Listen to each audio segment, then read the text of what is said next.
प्यारे बच्चों, आज हम डीएवी क्लास 6 की हिंदी की चैप्टर 2 की कहानी चिट्ठी के अक्षर पढ़ेंगे। कहानी इस प्रकार शुरू होती है। सुबह के 10 बज रहे थे। मुझे डाक से एक चिट्ठी मिली। मैं लिफाफा खोल के चिट्ठी पढ़ने लगा। कृपया करके मेरे अखबार के लिए एक कविता भेजिए। चिट्ठी के नीचे संपादक के हस्ताक्षर थे। संपादक का नाम महिपाल सिंह था। चिट्ठी तो बराबर ही आती रहती है, पर इस चिट्ठी ने मेरे मन को अपनी ओर खींच लिया। इसका कारण था कि चिट्ठी की लिखावट बड़ी ही सुंदर थी। हर अक्षर सांचे में ढला हुआ सा महसूस पड़ता था। बच्चों, क्या आपने कभी चिट्ठी देखी है? जब हम लोग बच्चे हुआ करते थे तो उस समय हम लोग अपने रिश्तेदारों की खबर या कुछ विशेष बातें चिट्ठी में लिखकर एक दूसरे तक पहुंचाया करते थे। पर आज के ज़माने में तो मोबाइल फ़ोन हो गया है, इसलिए किसी को चिट्ठी लिखने की ज़रूरत ही नहीं पड़ती। इसलिए बच्चे चिट्ठी समझते ही नहीं हैं कि चिट्ठी होती क्या है। अभी भी चिट्ठियों का प्रचलन है, बस सिर्फ ऑफिशियल काम के लिए चिट्ठियों का प्रयोग किया जाता है, या तो जब हमें किसी चीज़ की कंप्लेन करनी होती है तो हम चिट्ठियाँ लिखते हैं। इस कहानी में लेखक सुबह सुबह अपने घर में बैठे हुए थे कि अचानक उन्हें एक चिट्ठी मिली। खोल के देखे तो चिट्ठी की जो हैंडराइटिंग थी वो बहुत ही सुंदर थी। वे बस देखते ही रह गए, इतनी सुंदर इस लिखने वाले की हैंडराइटिंग थी। पढ़े तो पता चला कि यह एक समाचार पत्र से आई चिट्ठी थी और उसके संपादक का नाम महिपाल था। अब ये संपादक क्या होता है? संपादक वो व्यक्ति होता है जो न्यूज़पेपर निकालता है। आगे, महिपाल सिंह से मेरी कोई जान पहचान नहीं थी। यह उनकी पहली चिट्ठी थी। लिखावट देख के मेरे मुंह से अनायास ही निकल पड़ा, वाह कितनी सुंदर लिखावट है। मैंने दूसरे ही दिन कविता भेज दी। कविता अखबार में छपी। जिस अंक में छपी वह अंक भी मेरे पास आया। पहली चिट्ठी में महिपाल क्या बोले थे कि मुझे एक कविता चाहिए। उनकी हैंडराइटिंग देख के जो लेखक थे वो इतने प्रभावित हुए कि अगले ही दिन उनको एक कविता लिख के भेज दी। और जिस अखबार में, मतलब जिस न्यूज़पेपर में वो कविता छपी थी, वह न्यूज़पेपर भी लेखक के पास पहुंचा था। आगे, पूरे 32 पेज का साप्ताहिक अखबार था। शुरू से लेकर अंत तक गांव की ही बातें छपी थी।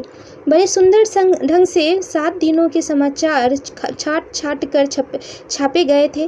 किसानों के लिए जानकारी की बहुत सी बातें भी थीं। मैं अखबार को देखकर बड़ा प्रसन्न हुआ और दूसरे अंक के लिए भी एक कविता भेज दी। क्या हुआ कि जो वो साप्ताहिक न्यूज़पेपर आया था, साप्ताहिक मतलब जो सप्ताह में एक दिन निकलता है, मतलब वीकली न्यूज़पेपर, क्या देखे वो कितने पेज का था? वो पूरे 32 पेज का था। और जो न्यूज़पेपर था वो बहुत ही अच्छे ढंग से वेल मैनर में सजा हुआ था, जिसमें किसानों के लिए बहुत सी बातें थी। ऐसे न्यूज़पेपर को देख के लेखक को बड़ी ही खुशी हुई थी और वे दूसरे ही दिन एक कविता लिख के फिर से भेज दिए। आगे, दूसरी कविता भी अखबार में छपी। अब मैं बराबर कविता भेजने लगा। महिपाल सिंह की चिट्ठियाँ भी समय समय पर आया करती थी। वे कभी कविता मांगते और कभी कहानी। मैं बराबर उनकी इच्छाओं की पूर्ति कर दिया करता था। इसका परिणाम यह हुआ कि हम दोनों के मन में एक दूसरे के प्रति प्रेम पैदा हो गया। लगभग 1.5 साल बीत गए। महिपाल सिंह ने अपने एक पत्र में लिखा, यदि आपका कभी इधर आना हो तो मेरे ही घर ठहरने की कृपया करें। मैं भी उत्तर में लिख दिया, यदि उधर आना हुआ तो आपके दर्शन अवश्य करूँगा। क्या हुआ? जो उन्होंने दूसरी कविता भेजी थी वो भी उसके अखबार में छप गई। इस प्रकार क्या हुआ, महिपाल सिंह हमेशा लेटर लिखकर लेखक से कुछ कभी कहानी और कभी कविता मांगा करते थे, और लेखक भी जब कहानी और कविता मांगे तो वो भी उन्हें लिखकर भेज दिया करते थे। इस तरह लेटर के देने और भेजने से दोनों में एक दूसरे के प्रति प्यार पैदा हो गया। इस तरह करते करते 1.5 साल बीत गए। अब दोनों का रिश्ता थोड़ा आगे बढ़ चुका था। वे दोनों थोड़े से फैमिलियर होने लगे थे। एक दिन महिपाल सिंह ने लेटर में उनसे कहा कि अगर इधर आना हो तो मेरे घर आइएगा। लेखक ने भी जवाब में कह दिया कि अगर उधर गया तो आपसे ज़रूर मिलूँगा। अब आगे, संयोग की बात है 2-2.5 महीने बाद ही मुझे उधर शादी के लिए जाना पड़ा। मैंने जाने की सूचना महिपाल सिंह को दे दी थी। नियत तिथि पर मैं उस और बारात में सम्मिलित होने के लिए गया। जब बारात से छुट्टी पा गया तो महिपाल सिंह के घर गया। महिपाल सिंह अपने घर के बाहरी कमरे में कुर्सी पर बैठकर मेज के सहारे कुछ लिख रहे थे। मैंने दरवाजे पे खड़े होकर पूछा, क्या महिपाल सिंह जी हैं? क्या हुआ कि 2-2.5 महीने में ही उनको उस तरफ जाना हो गया था। तो जैसे ही बारात में गए थे तो वो बारात में सम्मिलित होने के बाद वो फिर कहाँ चले गए? वह महिपाल सिंह जी से मिलने चले गए। जब उनके घर गए तो उस समय महिपाल जी क्या कर रहे थे? अपने बाहरी बरामदे में बैठ के कुछ लिख रहे थे। तो लेखक पूछते हैं कि क्या महिपाल सिंह जी हैं, क्योंकि वे एक दूसरे को कभी देखे नहीं थे। वे एक दूसरे को पर्सनली नहीं जानते थे, सिर्फ लेटर के जरिए ही उन दोनों की जान पहचान हुई थी। अब आगे महिपाल सिंह ने कुर्सी पर बैठे बैठे ही मेरी ओर देखते हुए पूछा, आप कौन? मैंने उत्तर दिया, मेरा नाम अखिलेश शर्मा है। महिपाल सिंह झट उछल पड़े। उन्होंने तेजी के साथ आगे बढ़कर मुझे पकड़ के हृदय से लगा लिया और कहा, अरे शर्मा जी, आप क्षमा कीजिए। वो नहीं पहचान पाए थे कि ये लेखक ही हैं, इसलिए उन्होंने क्षमा मांगी। अब आगे मैं कुछ कहना ही चाहता था कि मेरी दृष्टि उनके हाथों पे पड़ी। उनका एक ही हाथ था, बायां। दायां हाथ कंधे तक कटा हुआ था। मैं आश्चर्यचकित होकर उनकी तरफ देखने लगा। वे बड़े खुश थे, बड़े स्वस्थ थे। एक क्षण में ही मेरे मस्तिष्क में अनेक प्रश्न कौंधने लगे। क्या यह लिखावट इसी आदमी की थी? क्या यह बाएं हाथ से इतने सुंदर अक्षर लिखता है? मतलब जैसे ही दोनों मिले तो लेखक का जो नज़र था वो महिपाल सिंह के हाथों पे गया, जो कि कटा हुआ था। वो भी कौन सा हाथ कटा हुआ था? उनका जो राइट हैंड था वही कटा हुआ था। वो देखते ही एकदम से सोचने लगे कि अरे, क्या ये जो इतनी सुंदर लिखावट हो इसी आदमी की है? क्या कोई बाएं हाथ से भी इतना सुंदर लिख सकता है? बायां मतलब लेफ्ट होता है। मैं महिपाल सिंह की ओर टकटकी लगाए देखता रहा। तब महिपाल सिंह ने मुझसे पूछा, क्या देख रहे हैं? क्या यह कि आपकी चिट्ठियाँ भेजने वाला महिपाल एक हाथ का आदमी है? अरे भाई, यह ज़िंदगी है। ज़िंदगी में क्या हो सकता है कोई नहीं जानता। मतलब जब लेखक महिपाल सिंह को लगातार देख रहे थे, टकटकी लगा के देखने का मतलब होता है एकदम एक साथ लगातार देखना, तो समझ गए कि ये मेरे हाथों को देख रहा है। तब वो जवाब दिए कि क्या आपको क्या लगता है कि जो लेटर आपको लिख रहा था वो आदमी एक हाथ का है? देखिए, यह ज़िंदगी है। ज़िंदगी में कुछ भी हो सकता है।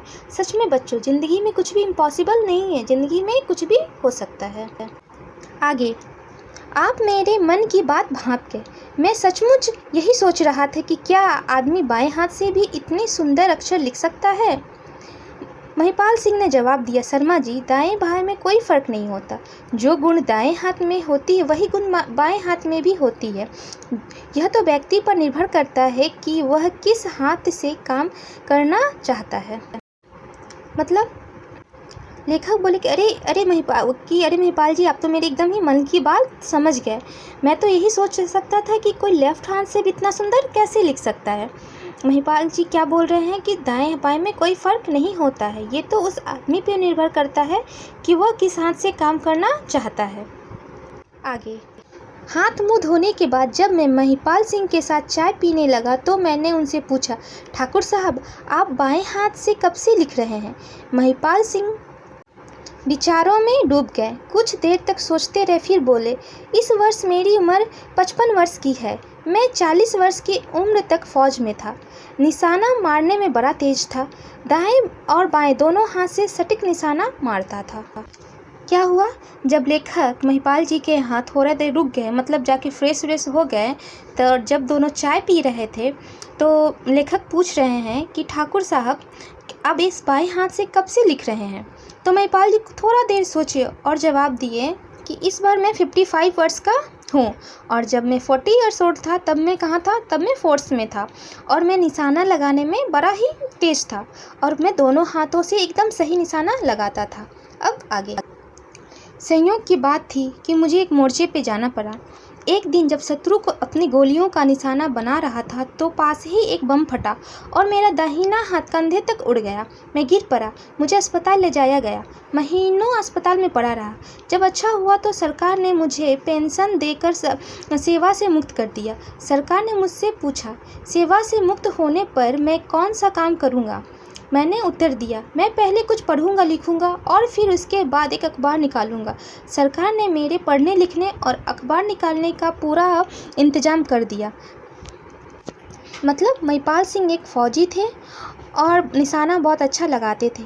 एक दिन किसी मोर्चे पे गए हुए थे और एक बम फटने के कारण उनका दायां हाथ पूरा उड़ गया। कुछ दिन अस्पताल में रहे और जब ठीक हो गए तो सरकार ने उन्हें पेंशन देकर उन्हें छुट्टी दे दी, क्योंकि अपाहिज लोग सेना में नहीं रह सकते। पर सरकार ने उनसे पूछा कि आप इसके बाद कौन सा काम करेंगे? तो लेखक ने उनसे कहा कि मैं कुछ दिन पढ़ूंगा लिखूंगा और फिर एक अखबार या न्यूज़पेपर निकालूंगा। सरकार ने उनके पढ़ने लिखने और न्यूज़पेपर निकालने का पूरा इंतजाम, जितना भी खर्चा होता है और भी बहुत सारी जो दिक्कतें होती थी वो सारा हल कर दिया। अब आगे मैं घर आकर बाएं हाथ से लिखने का अभ्यास करने लगा। 4-5 साल तक मैं अभ्यास में ही लगा रहा। मैंने बहुत सी कविताएं लिखी, कहानियां लिखी और लेख लिखे। वे सभी चीज़ें मेरे पास मौजूद हैं। मेरी लिखावट उसी अभ्यास का परिणाम है। जब मैं लिखने में दक्ष हो गया तो अखबार निकालने लगा। अब आप देख ही रहे हैं कि पूरे 32 पेज का अखबार हर सप्ताह निकालता हूँ। मतलब कि जब वो घर आ गए तो क्या करने लगे, वे लिखने लगे किस हाथ से, अपने लेफ्ट हाथ से लगातार लिखने लगे। वे 4-5 साल तक सिर्फ उसका प्रैक्टिस किए, क्या लिखने का, किस हाथ से, लेफ्ट हाथ से लिखने का वो सिर्फ प्रैक्टिस किए। फिर कुछ दिन तक वो सिर्फ कहानियाँ लिखी, कविता लिखे और लेख लिखे, जो उनके पास आज भी वो सारी चीज़ें हैं। जब वो लिखने में एकदम दक्ष, मतलब एकदम बहुत अच्छे हो गए, तब उन्होंने अखबार निकाली। अब आगे महिपाल सिंह अपनी बात खत्म करने के बाद उठे। उन्होंने 4-5 साल तक अभ्यास के रूप में लिखी हुई अपनी रचनाएं अलमारी से निकालकर मेरे सामने रख दी। मैंने उनकी रचनाओं को देखने लगा। टेढ़ी मेढ़ी अक्षर, दूर दूर अक्षर, अलग अलग अक्षर, फिर सुधरे हुए और फिर गोल गोल सुंदर अक्षर तथा साँचे में ढले हुए अक्षर। मतलब कि जो महिपाल सिंह 4-5 साल तक जो प्रैक्टिस किए थे वही का ये सारा परिणाम था। जब वो लिखना शुरू किए थे तो शुरू में कैसा लिखते थे, टेढ़े मेढ़े अक्षर लिखते थे, जैसे कि बच्चे लोग लिखते हैं। फिर कैसा लिखना शुरू किए, फिर वो दूर दूर लिखना शुरू किए। फिर कैसा, फिर वो अलग अलग अक्षर लिखते थे। फिर सुधरे हुए अक्षर लिखे। फिर कैसा, फिर उन्होंने गोल गोल सुंदर सुंदर अक्षर लिखना शुरू किया। और फिर अंततः वो कैसे लिखने लगे, वे एकदम साँचे में ढले हुए, मतलब देखने में लगेगा कि प्रिंटेड है, वैसे अक्षर लिखने लगे। लेखक ने उनसे कहा, ठाकुर साहब आप धन्य हैं। मैंने बचपन में पढ़ा था, रसरी आवत जात ते सिल पर परत निशान, मगर आज अपनी आंखों से प्रत्यक्ष देख भी लिया। इतना कहने के बाद मैंने महिपाल जी से विदा ली। लेखक ये बोल रहे हैं कि मतलब दुनिया में कोई भी काम असंभव नहीं है। जब एक रस्सी से पत्थर पर निशान बन सकता है तो इस दुनिया में कुछ भी हो सकता है। जिसका एग्जाम्पल कौन है, महिपाल सिंह जी है, जो कि लेफ्ट हैंड से भी एकदम छपाई के जैसा लिखावट लिखते हैं। उनकी हैंडराइटिंग बिल्कुल भी प्रिंटेड है। इस कहानी के लेखक हैं व्यथित हृदय जी। अगर प्यारे बच्चों, अगर आपको मेरे इस कहानी समझाने का तरीका पसंद आया है तो आप मेरे चैनल को सब्सक्राइब करें, शेयर करें और इसे लाइक करना बिल्कुल ना भूलें। Thank you.